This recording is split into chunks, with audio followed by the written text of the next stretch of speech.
எப்படியாவது ஒரு வேலையை தேடி கண்டுபிடிச்சே ஆகணும்.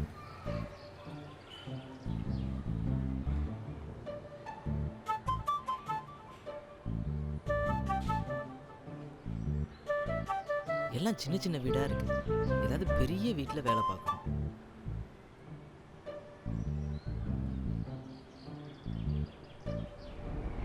இந்த வீடு நல்ல பெருசாக இருக்கு. இங்கே ட்ரை பண்ணி பார்க்கணும்.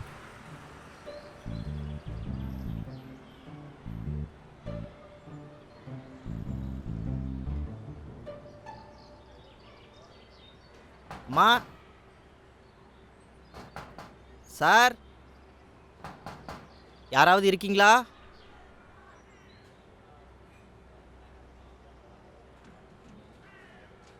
என்னப்பா, யார் நீ? மேடம், என் பேர் அரசன். நான் பக்கத்து ஏரியாவிலேருந்து வரேன். ம் உங்கள் வீட்டில் ஏதாவது வேலை இருக்குமா மேடம்? எங்கள் வீட்டில் ரொம்ப கஷ்டமாக இருக்குது. ம் எங்கள் அம்மாவுக்கும் ஹெல்ப் பண்ணணும். அதுக்கு? எந்த வேலை கொடுத்தாலும் கரெக்டாக பண்ணுவோம் மேடம். ம் பிடிக்கலைன்னா நிறுத்திடுங்க மேடம்.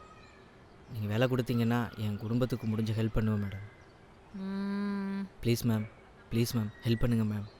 சரி சரி, நீங்கள் என்ன படிக்கிறீங்களா? ஆமாம் மேடம். ஆனால் நான் படிக்கிறேன்லாம் பார்க்காதீங்க.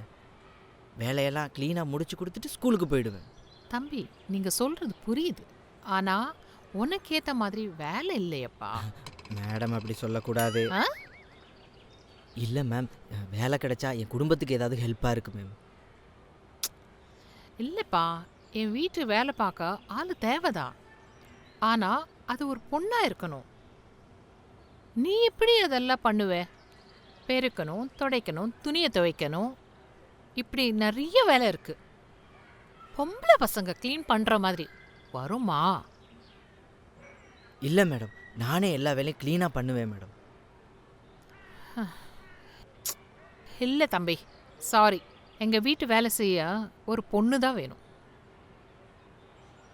மேடம், எனக்கு ஒரு சிஸ்டர் இருக்கா. ஆ? அவளுக்கு அந்த வேலையை தருவீங்களா? ம், சரி, கூட்டிட்டு நாளைக்கு கத்தால வாங்க. சரிங்க மேடம், ரொம்ப தேங்க்ஸ் மேடம். சரி சரி.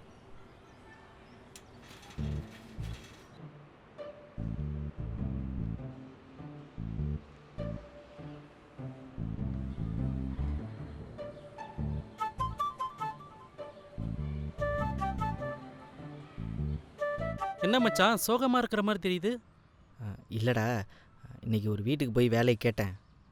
ஆனால் அவங்க நம்மளை மாதிரி பசங்களுக்கு வேலை தரமாட்டாங்களாண்டா. அப்புறம் அவங்க பொம்பளை பசங்க தான் நல்லா வேலை செய்வாங்களாம் சொல்கிறாங்க, அப்படின்னு நம்புகிறாங்க. நீ ஏன்டா அந்த வீட்டு வேலையை கேட்டு போன? வேற எதனா வேலை ட்ரை பண்ணலாம்ல? இல்லைடா, எனக்கு ஸ்கூலுக்கும் பாதிக்கக்கூடாது, என் வீட்டுக்கும் ஹெல்ப் பண்ணணும். நிறைய வேலை ட்ரை பண்ணிட்டேன், ஆனால் டைமிங் செட் ஆகலை. ஸ்கூலுக்கு லேட் ஆகுது. அந்த வீட்டில் தான் காலையில் 2 மணி நேரம், சாயந்தரம் 2 மணி நேரம் வேலை பார்த்தா மட்டும் போதும். அதான் அங்கே போய் கேட்டேன். அதுக்கு நீ என்ன பண்ண போற? அந்த வேலையை என் சிஸ்டருக்கு தரேன்னு சொன்னாங்க. டேய், உனக்கு தான் சிஸ்டரே இல்லையேடா? ஆமாண்டா, அவங்கள எப்படியாவது கன்வின்ஸ் பண்ணிடலான்னு சொல்லிட்டேன். ஆனால் இப்போ என்ன பண்ணுறதுன்னு தெரியல மச்சான். அவ்வளோதானே, இரு. ஏய் ஜெனி, ம்? இங்கே வாயேன். இவளா? ஏன்டா? என்னடா? நீ எனக்கு ஒரு வேலை பண்ணணுமே. என்ன? டெய்லி இவன் சொல்கிற இடத்துக்கு போயிட்டு ம் வேலையை முடிச்சுட்டு ஸ்கூலுக்கு வந்துரு. ம். சம்பளத்தை மட்டும் வாங்கி அவங்ககிட்ட கொடுத்துரு. ம் போடா லூசு. செம பல்ப்பு. மச்சான் அவளும் வரலையாண்டா. இப்போ என்ன பண்ண போற? இவனுக்கு சொன்னால் நம்ம நிலைமை புரியாது. இப்படி சிரிச்சுக்கிட்டு எல்லாத்தையும் பண்ணிவிடுவான். எதுவும் யோசிக்கலைன்னு சொல்லிடுவான். எதுவும் யோசிக்கலை. ச்சே, எதுவும் சொல்லலையே. என்ன பண்ணலாம், என்ன பண்ணலாம், என்ன பண்ணலாம்? ஓகே, இதை பண்ணலாம். பண்ணலாமா வேணாமா? பண்ணலாமா? பண்ணலாமா வேணாமா? பண்ணலாமா வேணாமா? பண்ணலாமா?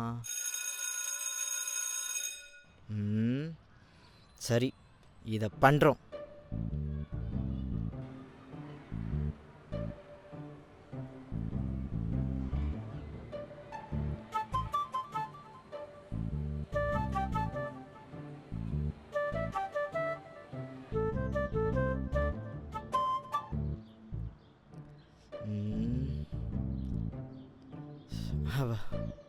நம்ம பாட்டுக்கு பண்ணலான்னு முடிவு எடுத்துட்டோம்.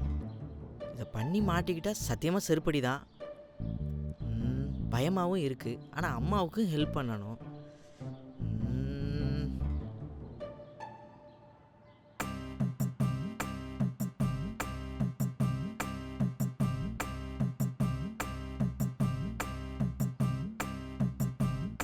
டேய், இது வெளியே தெரியக்கூடாதுடா. தெரிஞ்சுது அசிங்கமா போயிருண்டா.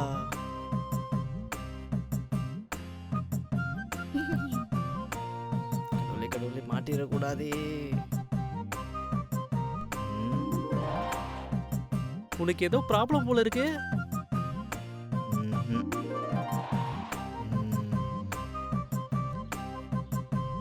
ம். ஒரு பொண்ணுடைய மனசு ஒரு பொண்ணுக்கு தான் தெரியும். ம்ம். ம்ஹும். ம். வீட்டில் பசங்கன்னு பிறந்தா கஷ்ட நஷ்டத்தில் பங்கெடுத்துக்கணும். இது எப்போ படித்து வேலைக்கு போய் என் கஷ்டத்தை தீர்க்கிறது? எல்லாம் என் தலை எழுத்து.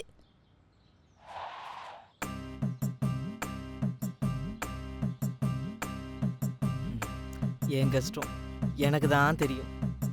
முடிவு பண்ணிட்டேன். பண்ணுறோம்.